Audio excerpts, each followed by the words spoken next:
56 nights crazy. I think 56 nights crazy. I think me and Yes go crazy. I think me and Young go crazy. On everything, originally I said that social norms and values, I'll accept that until the 14th. That's still true, but I'm expanding that to everything in Unit 3. So Unit 3, I will accept that work until the 14th. After the 14th, I won't accept anything in Unit 3, okay? So Units 1 and 2, that's what you need to focus on for Monday. Unit 3, you can kind of hold off on that until next following week, all right? Questions, comments, concerns? Okay. So this is where we stop, right? We're talking about baby showers, not baby showers, gender reveals. So we're talking about gender reveals, and we're talking about how socialization happens before you're even born, right? And how do we talk about socialization happening before you're born? What does a gender reveal have to do with this? Do we remember?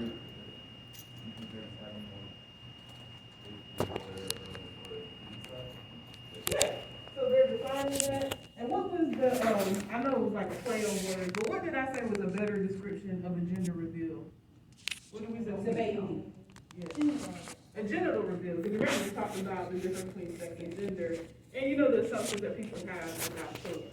So to lead us into the stages of self, to wrap this up, so George Herbert Mead is a psychologist, so sociology is interdisciplinary, so we pull information from a lot of different fields.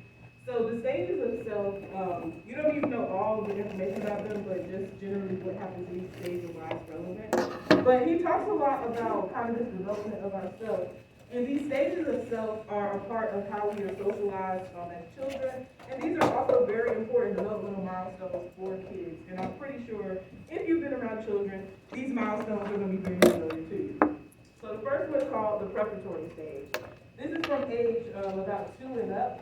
And in this particular stage, parents will generally, well actually I'll just ask you all.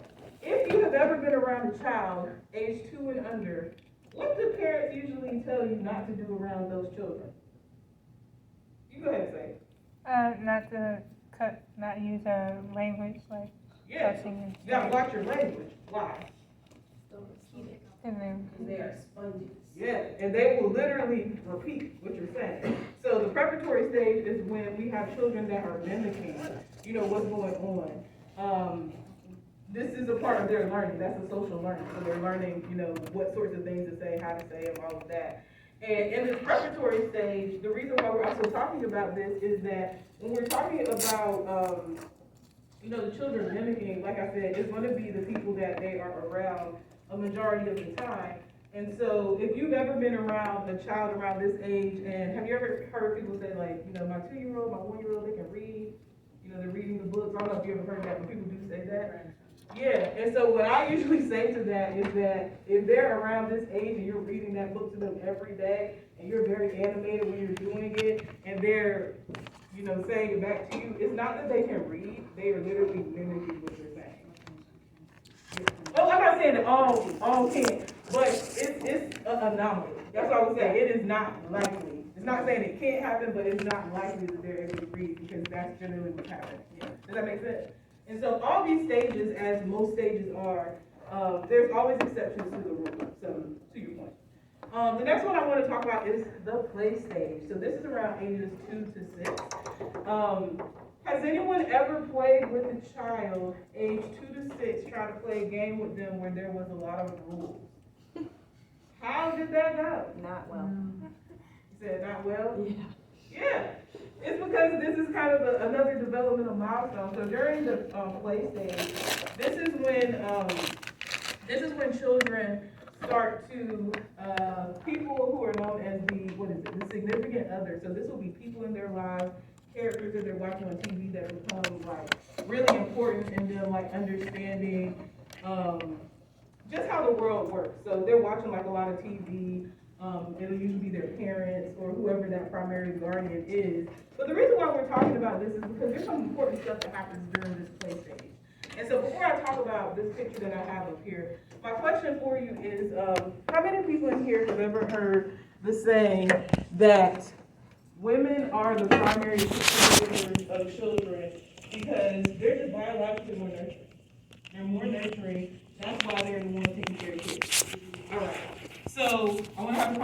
and then we're gonna come back to that, okay? So, we just said that, children can't really play these games with lots of rules, so it's a lot of imagination games. So we're playing an imagination game. What game do you think is being played here in this picture? They're playing house, right? So we're gonna go back in time a little bit, because I wanna know how much we know about this game of house, okay? So we have these children that are playing this game of house. So let's talk about this game of house. In this game of house, who are the characters in this game? Mommy, daddy. We have mommy, we have daddy, we have baby, right? And so when we're playing this game of house, let's talk about mommy. What's an example of a toy mommy might be playing with in this game? She might be playing with baby doll. What else? Baby bottle. What else might she be playing with? What else might she be playing with? You said what? Yeah, toy vacuum. All right, so let's talk about daddy in the game. What game is daddy playing in this game? I'm sorry, what toy is daddy playing with in this game? He might be playing with the food set. What else might he be playing with in this game of house?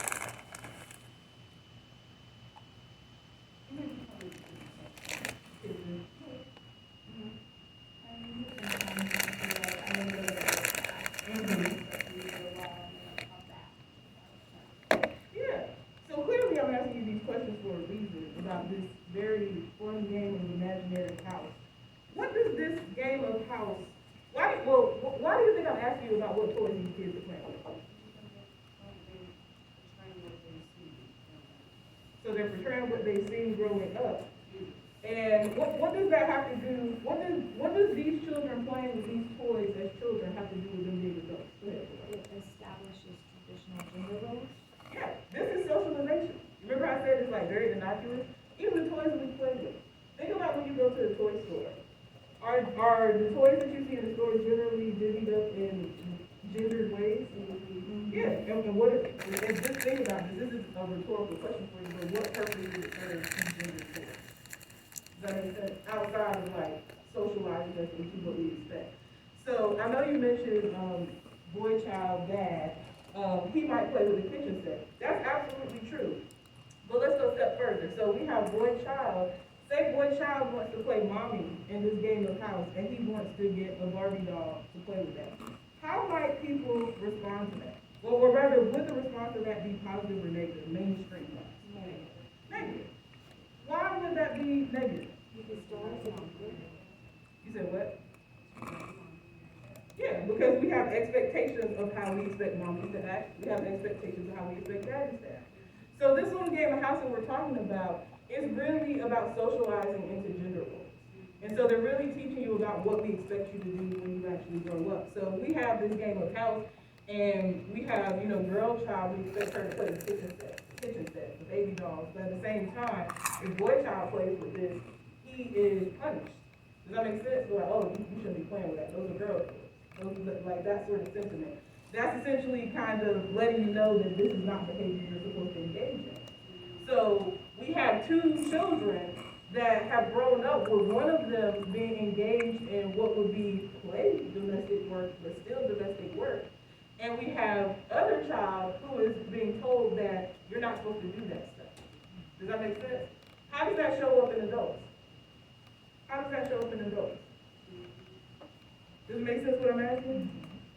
So how does this game of house show up in the adults? I guess in like some relationships between women, like the woman has a child, like and then wants to go back to work. Sometimes there's like pushback from like you need to stay at home.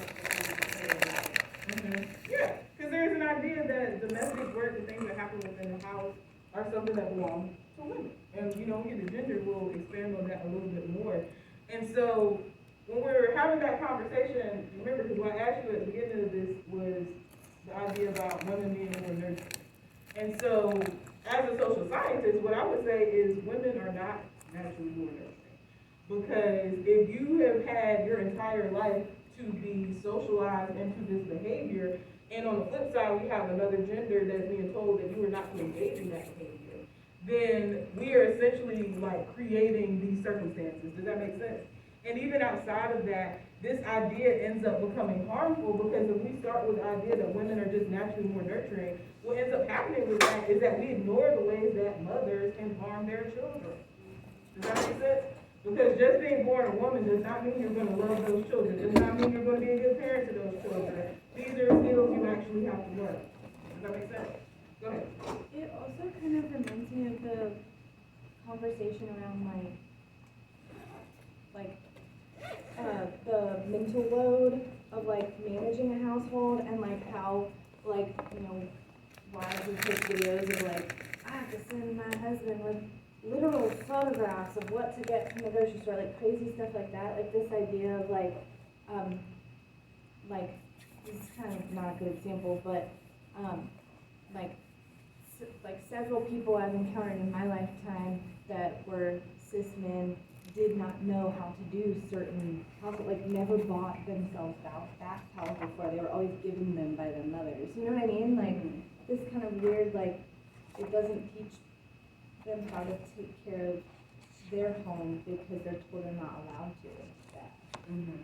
Yeah, so one example I like to give of like gender roles is to just, like I said, we'll talk about this more, but something like cooking is a life skill, not a life skill.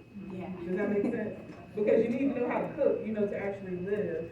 And so again, this play stage, this is why I say this is also a part of your socialization, because those games that those children are playing, just like when we were up there talking about Pledge of Allegiance, these are not things that are just happening in a vacuum. These things are happening for a reason, because the fact that, you know, we are talking about this game of house, which is a game of imagination. Isn't it so interesting that our game of imagination, we all have the same understanding of what this game is? Does that make sense? Because if it's imagination, the idea would be that this all looks different, right? But it doesn't. It's a very particular sort of envisioning of this behavior. So this is what's happening in that play stage. Go ahead. I saw a post about this the other day, and it's about it, which is a lot of times when people think about like little girls playing with dolls, they're like, oh, they're playing going to the mall, they're playing this, and I remember in my life growing up, little girls playing with like, that's not what the game is. It's just them playing isolated alone, and we're like, oh, boys are just naturally more violent. I remember the games with dolls that girls would play, which is like crime and betrayal and that. Ripping her hands off. Like, yeah. And so a lot of these things, like, we'll get into patriarchy like a little bit later, but the thing about systems of oppression is that even if you sit at the top, you can still be hurt by those systems in the way that they function, in the way that, again, we are positing, you know, mother as nurturing and not necessarily as someone that can harm their children, because they're only seeing like a one-dimensional version of this person. Last stage I want to talk about is the game stage. In the game stage, this is about 7 or older. Children can begin to understand and adhere to rules of the game. This is why if you've ever played any sort of like professional sport, or if you're familiar with like children's sports, usually age 7 is like the youngest you can really get into like competitive sorts of sports, because this is when children have the capacity to understand what is known as the generalized other. And this is when you are able to take the perspective of the group as a whole. Does that make sense? So you start down here with just mimicking. And then down here, you're starting to reenact the things that you're seeing based on those significant others in your life. By the time you get here, you have now the capacity to understand. This is that understanding yourself as a social object. Because now, as you understand yourself as a social object, you can recognize, like, if I do this, this is how other people are going to react and respond. This is how my behavior is going to impact other people. And this becomes important when we're talking about socialization, because we live in a world with people that we don't necessarily have their perspective, but we need to understand other people's perspective to be able to live a like kind of harmony. Does that make sense? So until you get here as a child, you don't necessarily have the ability to kind of rationalize a lot of the things that are happening in the world. Does that make sense? Okay. So I'm going to stop there, and like I said, I'm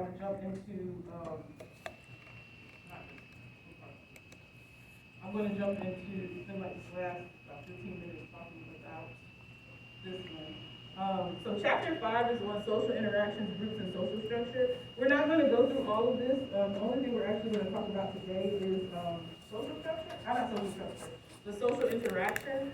I told you before that we don't really concentrate on any micro level stuff in the class. This is like the only micro level real conversation that we're gonna have. Down here, of course, I have my little trigger warnings.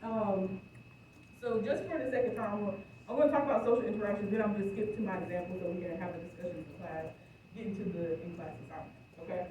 So when we're talking about social interactions, social interactions are essentially just the everyday encounters we have with people on a regular basis, not just people, communities, events, objects, those sorts of things. And this is how we interpret and understand these different things. And the reason why we talk about social interactions is because social interactions are the building block of society. So while we're going to stay really at the macro level for the remainder of this chapter, part of the reason why we're talking about social interactions is because the social interactions that we have as individuals are directly tied to the system. Because although the system informs our behavior, we also inform the system. So it's a very reciprocal relationship. It's not just that we are engaging in social interactions without these systems impacting us, it's also that we're impacting these systems. So the example would be, is that if we see like a lot of examples of like homophobia, transphobia, racism, ableism, sexism, all of those things, that's an indication that there's some kind of structural issue. Because you're not gonna see a whole bunch of that in everyday interactions if there's not a system kind of creating those outcomes. So I have these two examples up here, but I'll talk about the trending topics, and then I'll jump into the real example. So an example of how we impact like the system and vice versa is I want to use trending topics. And where do trending topics come from? Social media. Social media. So we're talking about like these hashtags and all of those sorts of things. And when things are trending topics and they're hashtags on social media, who makes things generally trending topics? The people that are on social media, because the hashtags that end up being the trending topics, that's telling you what's trending because so many people are talking about it. So this is a really good example of how our individual interactions, like on social media, kind of inform the larger picture, because you can start seeing things that are happening in society, through these trending topics based on what people are talking about. And another really good example of this would be, I can't remember if I asked you all this, but I'm actually doing it just in case. How many of you have ever found out about something that is like newsworthy on social media before you found out about it on like mainstream news? Yeah, so I would actually encourage you not to watch mainstream news outside of I would say watch it with a grain of salt. And that's anything. It doesn't matter if you think it's liberal or conservative, because generally they're all the same. But when we're talking about, kind of creating these systems, like the things that are trending because somebody in society, so our individual interaction has decided that this is important. And this is why I would say that social media is such a big thing, like a really a cultural game changer. Because before social media, if you were trying to get your news out there, you would have to know somebody at a news station, know someone that is a part of a magazine. So we have what are called gatekeepers. So there's someone there that you kind of can go through to get your information out there. But social media is different, because what do you need to have a social media account? You need two things generally. What two things do you have to have? Internet access. And you do have to have one, I guess three. So internet access, a device, and email, right? And if you have those three things, you can create a page. And guess what? Now you are connected to millions of people around the world, and you don't if you want to talk about like some social issue that you're aware of that they're not talking about on the news, you can now talk about that online. And you don't have to be like a billionaire or someone that's like really widely connected for yourself to go viral. It just needs to connect to the right groups of people for people to kind of send it off. Does that make sense? So even when we're talking about something like social media, I would say like that while there are very, very a lot of cons to social media, one of the biggest things that social media has done is given historically silenced, not voiceless people, but historically silenced groups are now getting to get their message out there and to connect with lots of people. So the things that are coming up today, people have been talking about them for decades, but it's just that they've been able to be ignored because we had gatekeepers that were kind of keeping these messages from getting out. Does that make sense? All right, so my example to kind of talk about social interaction, I'm going to show you a short clip of Family Matters. Has anyone in here ever seen the show Family Matters? Okay, so if you've seen the show before, once this clip is over, I'm going to ask one or two of you to give context for the full show because maybe you've seen this clip already. So what I would like you to do, in this clip that I'm about to show you, very simple, is I want you to tell me what happened. All right? So I'm going to show you this very short clip. I want you to tell me what happened, and then we're going to talk about what happened. All right? Naiya, do you mind getting that other light, please?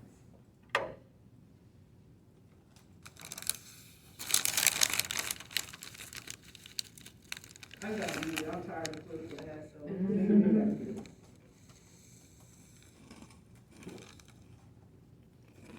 Go ahead and not go in.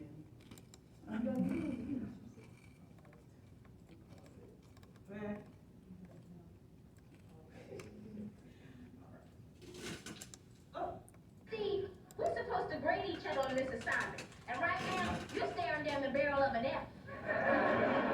One kiss, a kiss on the cheek, a momentary oscillation. Forget it, I have a headache. I thought you might see that, so I came prepared. Aspirin, baby. Steve, I want a divorce. Go home to your mother. My manly ardor has frightened me.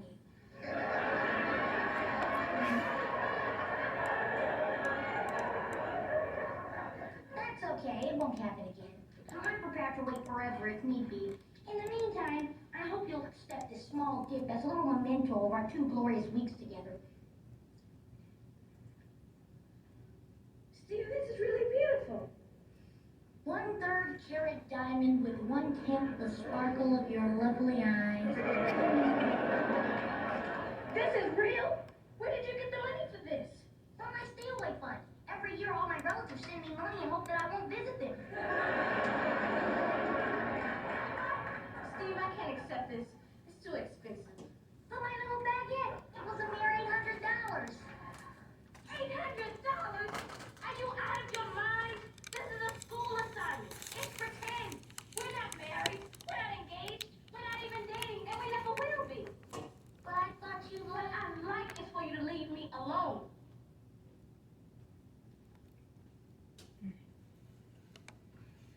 Princess gets her daily. Laura, I know I'm not worthy of you, but I just can't help loving you. It's like wanting to touch a star. You know you'll never reach it, but you just gotta keep trying. Share birthday, baby.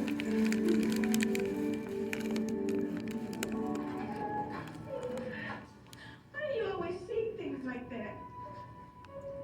These last 2 weeks have been wonderful for me. It's the closest I'll ever get to marrying you. That's why I wanted you to have this. No strings attached, just the one to my heart.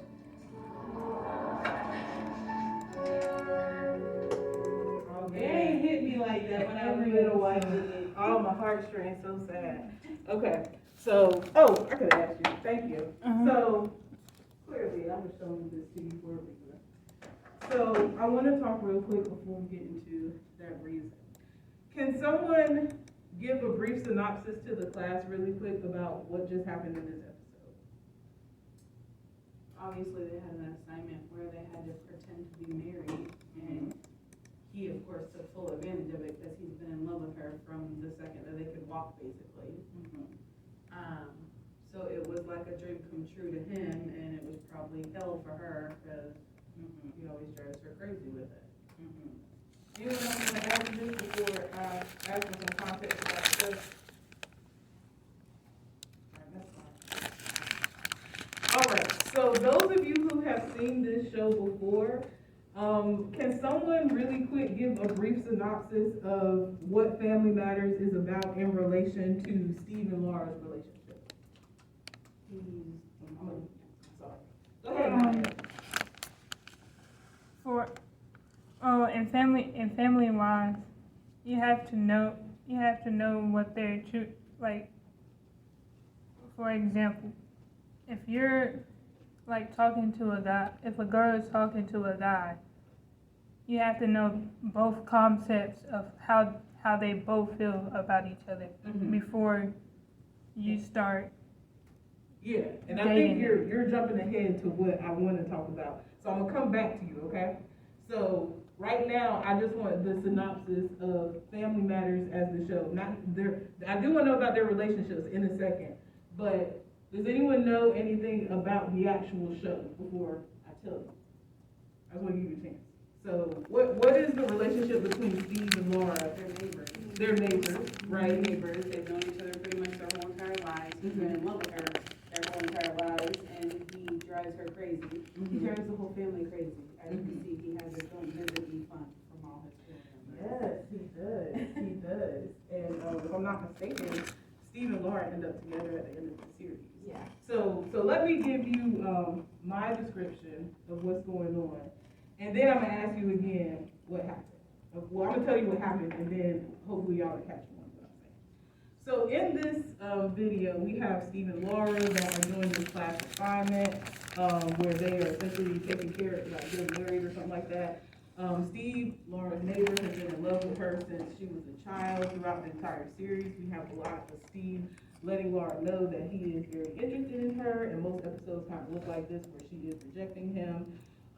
They do get together, and he actually had become a whole different person for them to get together. But yeah, but in this, we see that Laura is telling him that, you know, I don't like you, I'm not interested. That's really what the entire series, well, not the entire thing, but a good part of the series is about her letting him know that she's not interested. So we have a situation where we have someone that has romantic interest in someone. The other person is telling them repeatedly, I'm not interested, and the other person is still pursuing that. What do we call that in real life? Sexual assault. Sexual harassment. It can get to assault, but right now, it's just harassment. Do we recognize that what we're watching is sexual harassment? Okay. And in this clip, based on how it is presented, who are you supposed to feel bad for? In this clip, you're supposed to feel bad for, they're portraying for you to feel bad for Steve. Steve. And how do we know that we're supposed to feel bad for Steve? What things happen in this episode that let you know we're supposed to? Yeah, the sad, yeah, you hear the sad music in the background. Yeah, you get like a lot of that, you know, engagement. That he went above and beyond with all of these flowers Yes. and signs and ring and everything, and that she's just supposed to be grateful. Yeah, The exactly. laughing whenever he's like coming on to her is like, it kind of like softens the blow of what's actually going on here. Yes. So my next question for you is if you are or are not familiar with this show. So this show came out in, I want to say, like the early 90s, ran up until the mid 90s. Who was the audience for this show based on how it was kind of presented to you? Or if you just know, who was the audience for this show? I don't know if you remember what channel this was on. I remember the channel.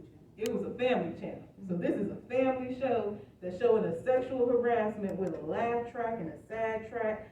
And we are all in here very brilliant. And did you immediately recognize when I played this clip for you that this was sexual harassment? No. Yeah. We still feel bad for Steve. Yeah, and I would say there are some people that might be able to pick up on that, but just realistically, as much as I've shown this clip, most of the time people do not pick up on the sexual harassment until I start adding in the other stuff. So I just said that the audience for this is kids. We're adults in here, and we couldn't pick that out. Do you think that those children that are watching this show are going to be able to recognize this as sexual harassment? No. And so the reason why I'm showing you this is because this is also a great example of qualitative data as well, because like I said, it doesn't always have to be something creative. The TV shows that we're watching are a direct reflection of the time that we're living in. So based on what we've seen about this show, knowing that this is a show that has sexual harassment in there, that, you know, they're telling you to feel bad for the person actually engaged in the harassment, and that you should be upset with her for, you know, rejecting this person. My first question for you is, what does this have to do with real life? What does this have to do with real life? Okay.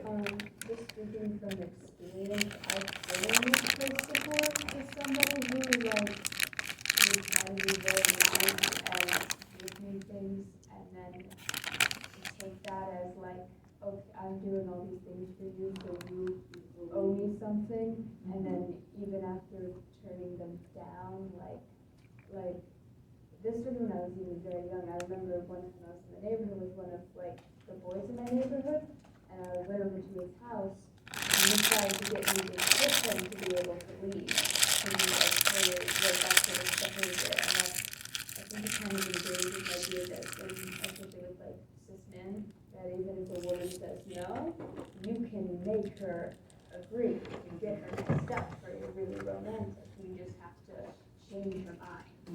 Yeah, that's very along the lines of like the playing hard to get, sort of things that we're kind of taught. Close your hair, he really likes you. Yeah, go ahead, Laura, and I'll keep this moving. It also teaches women people in society that the responsibility of feelings of the other person is on them, and that they have to manage that in a sense, like what was just said in terms of like, you do what you can to like be graceful and be nice, but kindness is seen as general kindness is seen as an opportunity for, like working in retail for years, and people are like, "Do you want to like go coffee or go on a date or something after this?" I was like, "I'm nice here because I'm being paid. I'm customer service." And like then the responsibility of like letting someone down nicely, like the responsibility falls on women to maintain the feelings and soften the blow and beat around the bush so that you don't hurt the ego.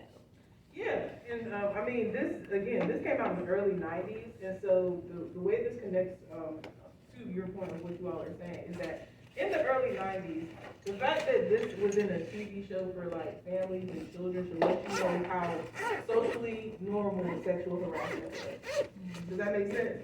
Because something like this can only make it into a TV show if it's involved in socially normal. And those types of things accepted. Just because something is socially normal doesn't necessarily mean it's okay. It just means that it's accepted within our society. And so around this time, sexual harassment was like pretty normal within the workplace. There might have been names for it. Yeah.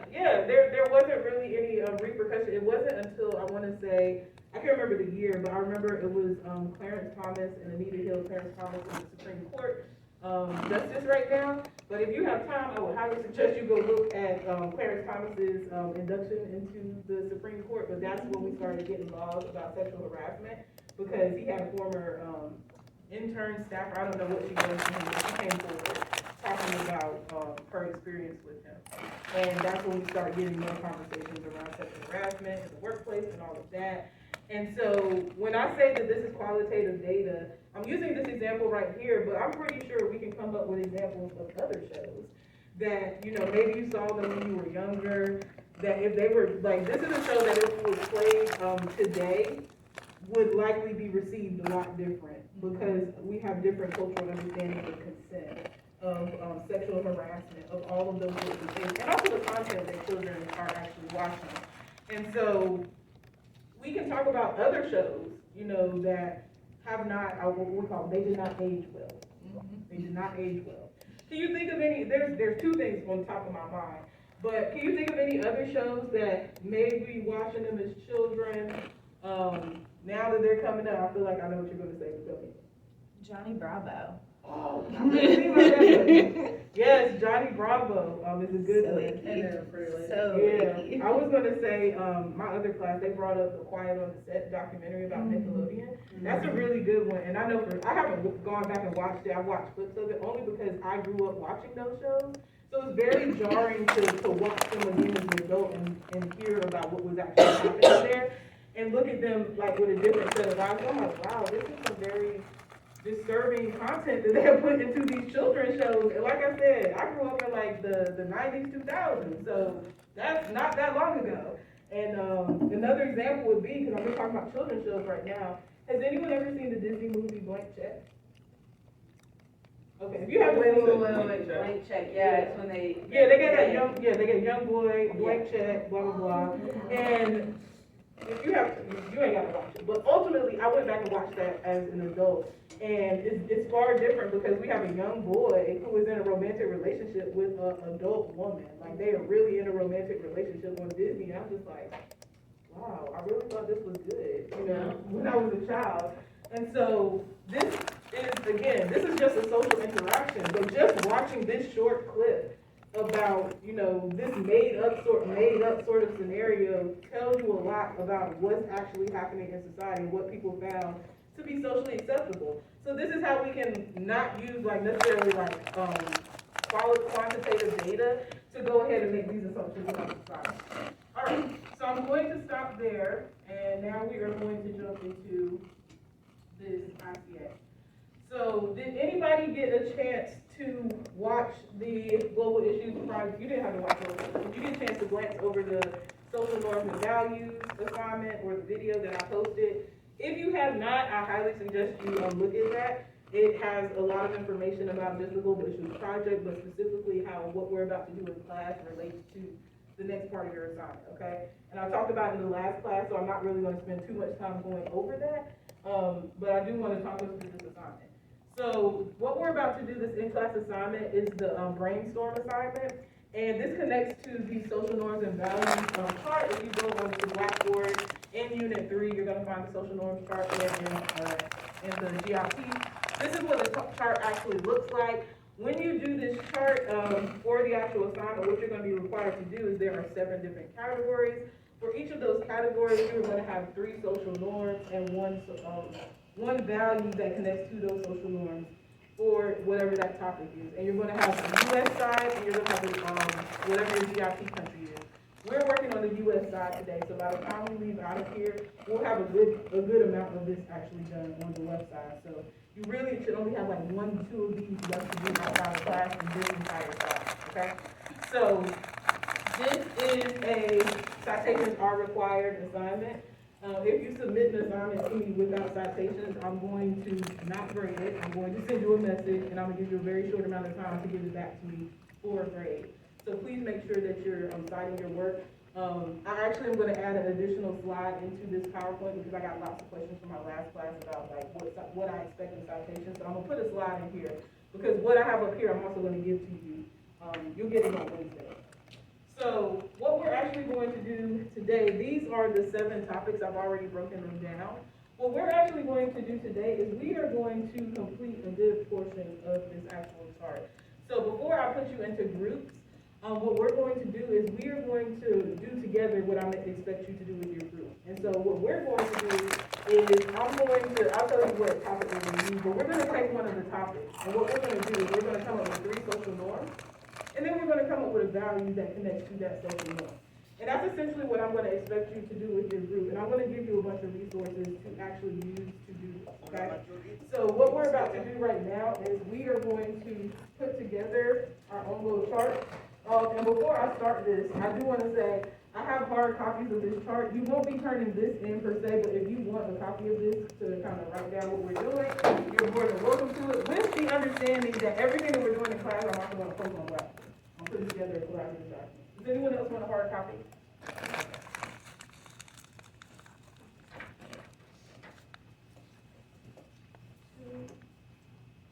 And this is yours to keep. You don't have to turn this in.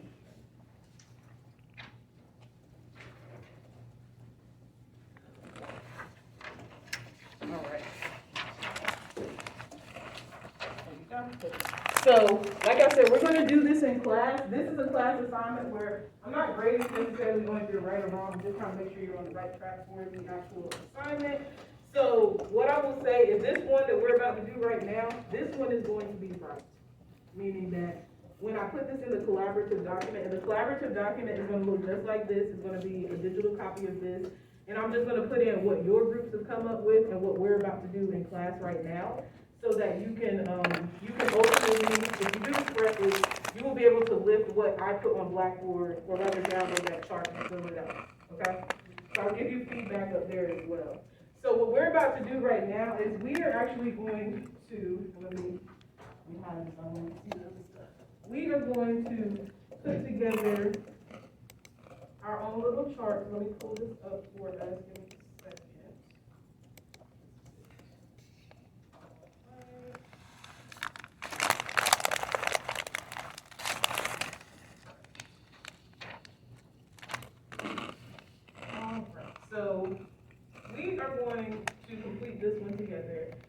then, I'll show you the other group, topics as well. But the topic that I'm choosing for us to do is time, because I find that to be the more difficult one of all of the 7, so I would rather us do that one together.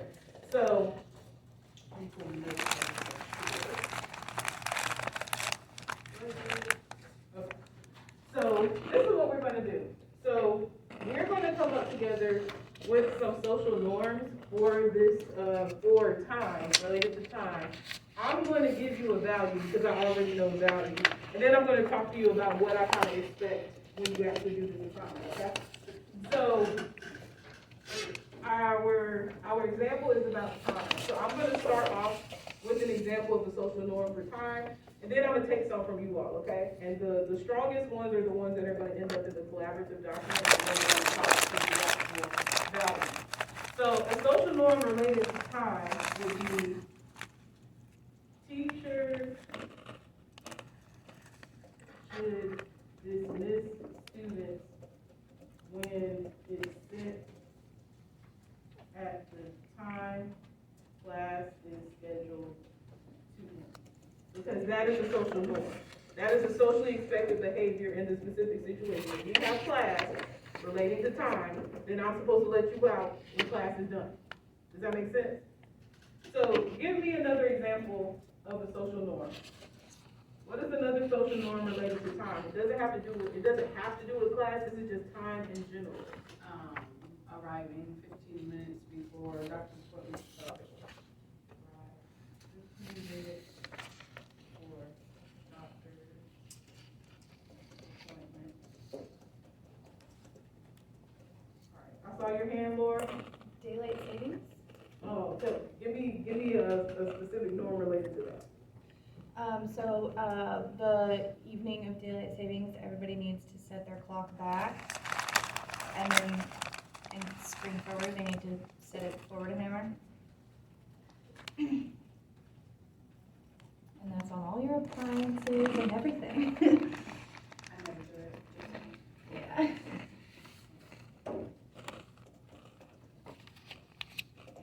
And you know what month it is to set it forward?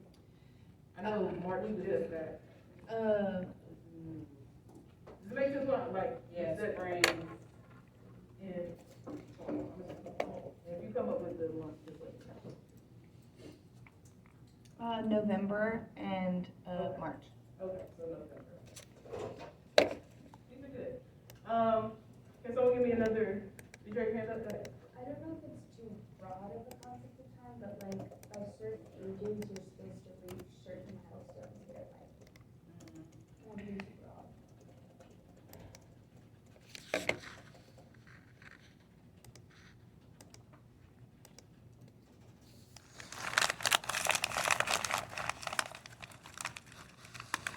Can you give an example of one? Like, if somebody is like 25 and still living at their parents' house, you'd be like, you're an age where you're supposed to be living alone.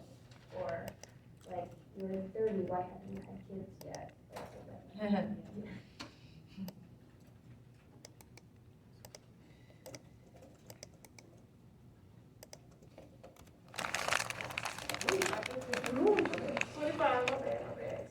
Okay. Any other social norms related to time? Go ahead. Would deadlines count as one? Give me a social norm. Yes, yes. Like, just like on school assignments, work projects, stuff like that. Due dates for work are expected to be work, school, etc. Right? All right. These are really good. I'm gonna add in another idea for you to add to this. So think about like if you're going to be late to something. Right now we're talking about being on time. Are there social norms related to time related to being late? Does that make sense? What social norms are related to someone being late in relation to time? What can we say we expect people to do? Arrive on, well, we expect them to arrive Yeah. on time or to let you know. Okay, so that sounds like two separate ones. So tell me about arriving on time. What social norms can we pull out of that? Leave 15 minutes early to give you time to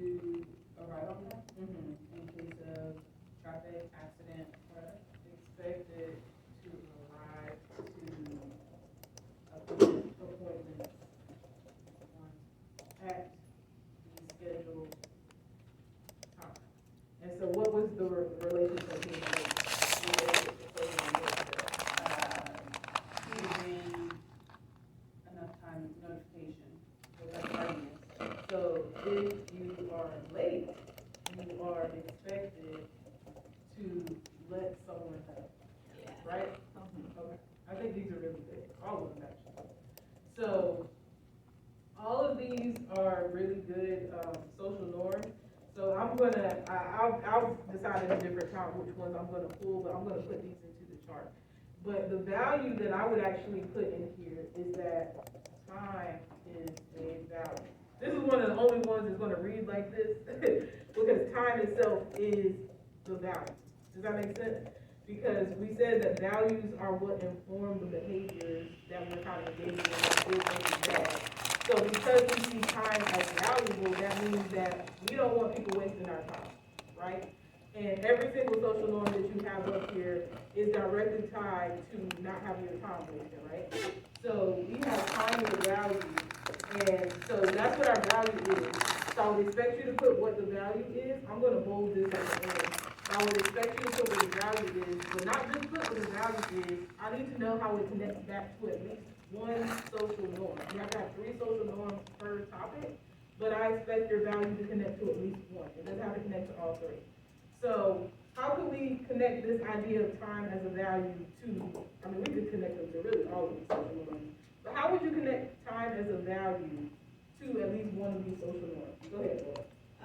If you are late and you don't let someone know, there are like sanctions for that. Like if it's like an appointment and you're too late and they have to skip you or reschedule, you can be charged a fee. Or if you are late and you don't let your boss know, you can get fired. That kind of stuff.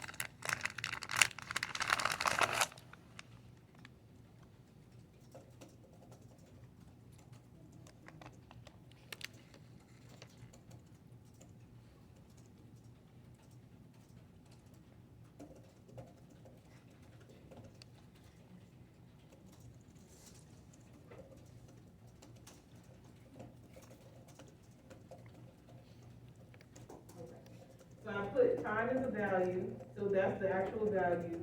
And then the rest of this is me, yours doesn't have to be as long as this, but it does need to explain how it connects. So time is a value. In U.S. society, we treat most interactions with time in mind.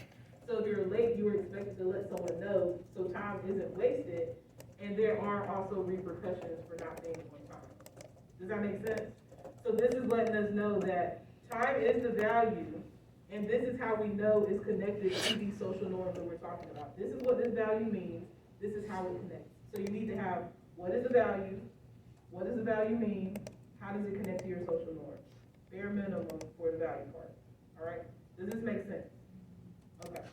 So I'm actually about to, I'm about to count you off now into your group. So you're just gonna go to the one that you are a part of. When you get into your groups, the only thing, and this, all of this that I have up here, I'm going to give to you. So you will have access to this. I have this saved. So you will get this in the collaborative document. When you get with your group, my expectation is for you and your group to come up with 3 social norms, 1 value. I am giving you a list of values. I'm gonna give you some more resources in the slideshow in a minute. But I am going to give you values. I am highly, highly recommending for you, please do not try to come up with values. If you're not sure, I would say ask me. I'm giving you a list of values because generally when people try to come up with them, they are not values, they are social norms. So I'm giving you values so that you can use those to connect to what we already have. And the values that I give you, they're going to say American values, but you can also use them for your country. So for example, one of the values on the American value sheet is going to say informality is an American value. So maybe you get a country where their interactions aren't necessarily informal. What's the opposite of being informal? Formal. So bam, you have another value. Does that make sense?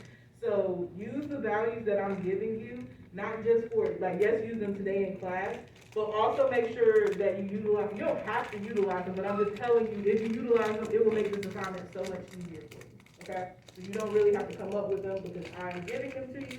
You just need to cite them, okay? So, let me save this really quick. And I'm about to count you off. Actually, I'm gonna count you off into the groups and then I'll give you all the rest of the stuff, okay? So I'm counting you off into fours, and once we're done, just go to your section, I'll bring your stuff around, okay?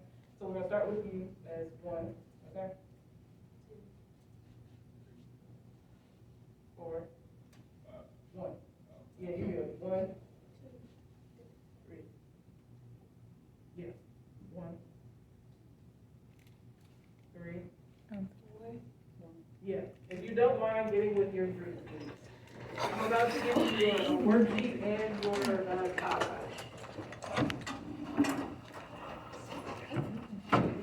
When your group is done with this assignment, you are free to go. I just want to make sure I look at your sheet before you go to make sure that you did everything. And once you're in your group, I'll come by with the worksheet.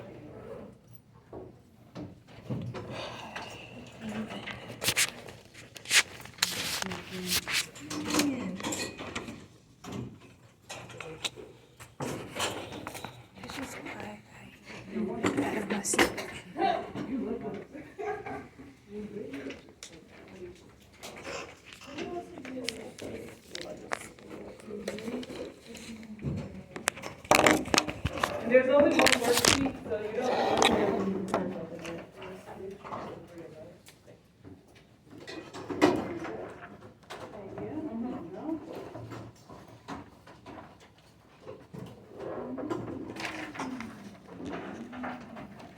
All right, so the first thing I want you to do is look at what group you are and go ahead and write down what your topic is, because I want to go to the next slide so you have some more resources. So please go ahead and record what group you actually are.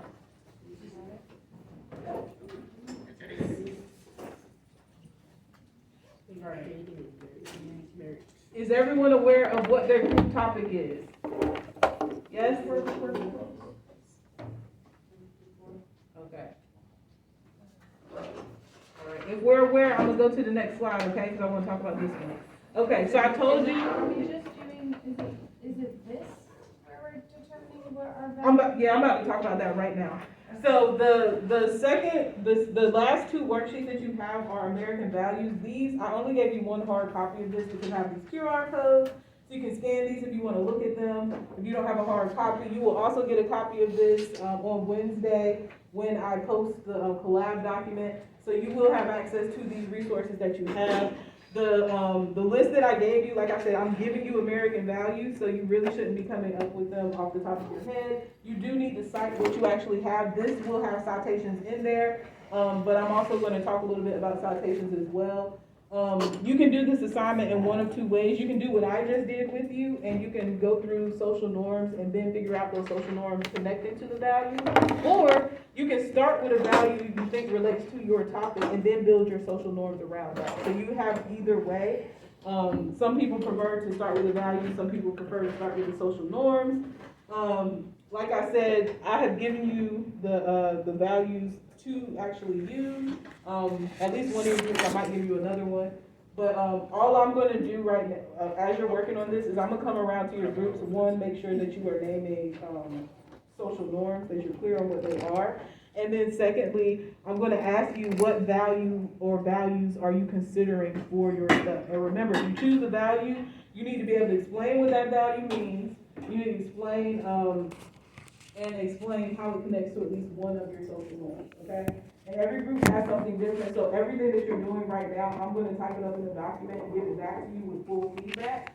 So by Wednesday, you will have all of what you're doing right now in one document with feedback. As long as you complete this assignment with all the questions answered, you're going to get full credit for it. So as long as you have your 3 social norms, as long as you have your value, my suggestion to you would be do this assignment to the best of your ability, because if you have to go back and fix stuff, then that's extra work that you're doing. If you do it correctly in here, you literally will just be able to copy and paste by the time you get to the GIP chart, all right? So that's all I have for you right now. So you can go ahead and start. I'm gonna write some more stuff up here about APA citations. And I'm gonna come around in a few minutes, okay?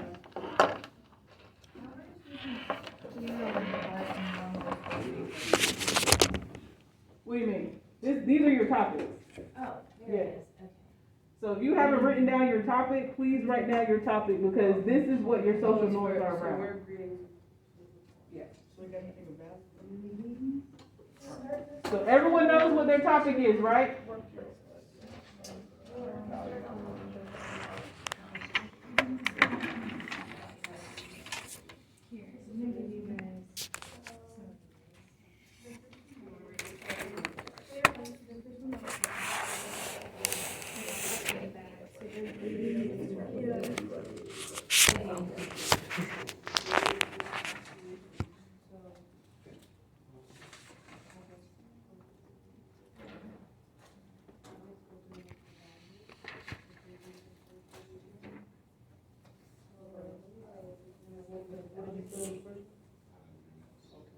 Three examples they're in marriage to be faithful. Right now we're just assuming.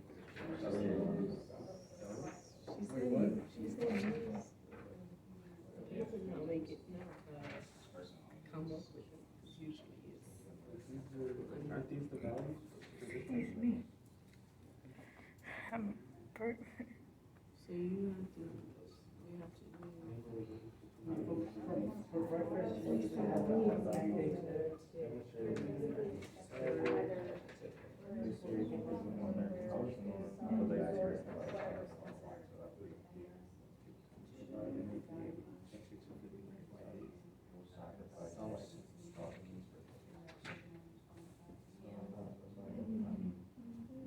Yeah, these are the values.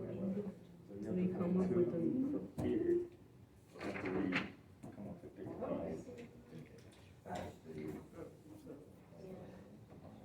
Being faithful will be a norm if you're dating, you're married to someone, right?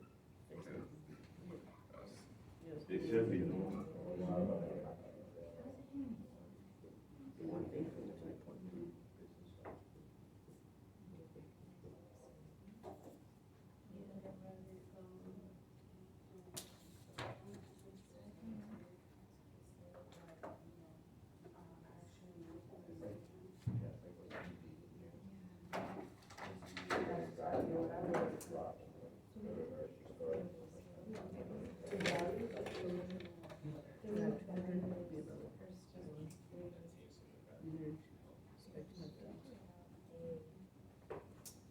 I think for the third one, is should be if you are scheduled to work a certain day, you are expected to be on time and ready to work.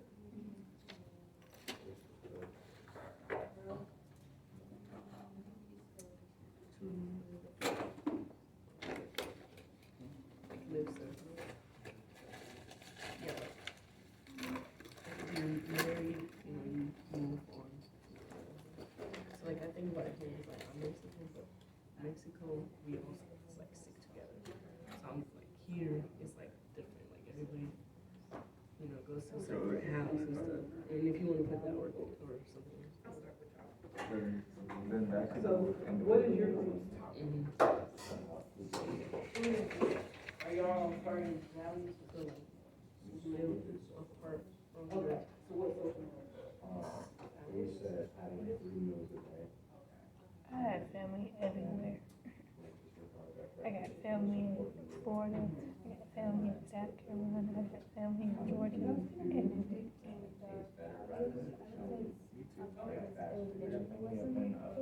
Most of my family is either in Jersey, Virginia, What values? Atlanta, Texas, or California. I got friends that's from, I have a friend that's from New Jersey, and I also got a friend that's from New York, but they live here now. That's our plan.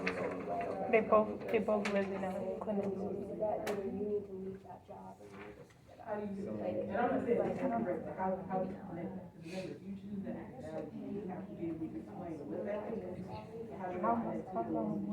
Because I think you could not, but you just need to understand how you do it. She can be sort of like closer to Think about what your children want. So first of all, what does it mean to have personal control?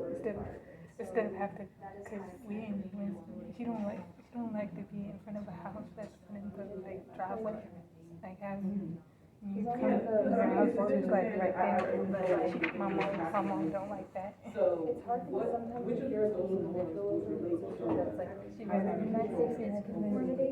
So I was It's thinking like we could very do, realistic exceptions. self-help and individual living for Yeah, I think most of those fit into that. uh, So all you need to explain is, you know, because I think. you're being faithful to your partner, you're having children that's taken away from your independence, you're not your own person, you're a part of, Then you would that get, this family. is what a person With with those those people. environment. And living apart from your family, that can be self-help because you have to rely on yourself. Author is, it will usually, mix up the title and the author. If you ever have a citation, and you're using a citation generator, if you ever have a citation where the title is the first thing, it is incorrect. It is always incorrect. So sometimes I can just glance through the citations and say, like, that's not right. Because an author should always come first. It should never be a title. If you ever see your citation maker do that, it usually means they just put stuff in the wrong order. So even if you use a citation maker, you still need to go back and check that.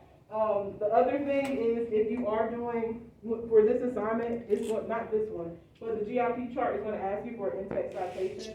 Does anyone know what belongs in an in-text citation? And if you don't, that's why. The page number?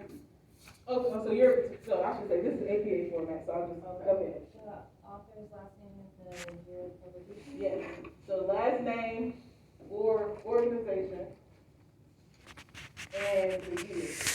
So, I'm gonna give you just a basic, so we have, Thomas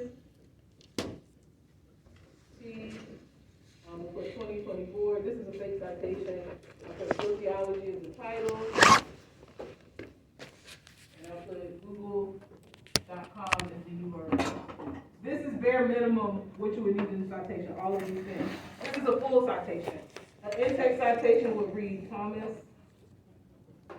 2024. Yeah, in parentheses. These are required for your actual social norms chart. I'm actually gonna add one more slide into here with this information, just so you are aware of it. And again, because I know people are using citation makers, you are free to use citation makers, but you still need to make sure that you know that this is the order they're supposed to be in.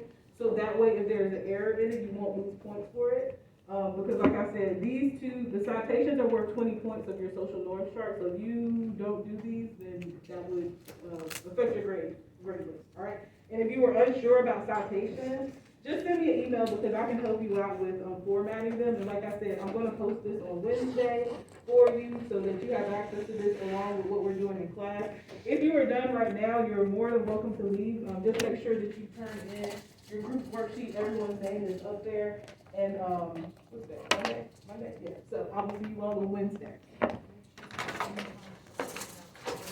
I realize I didn't read between the lines, oh, and I ain't blind, gotta open up my eyes to see it all.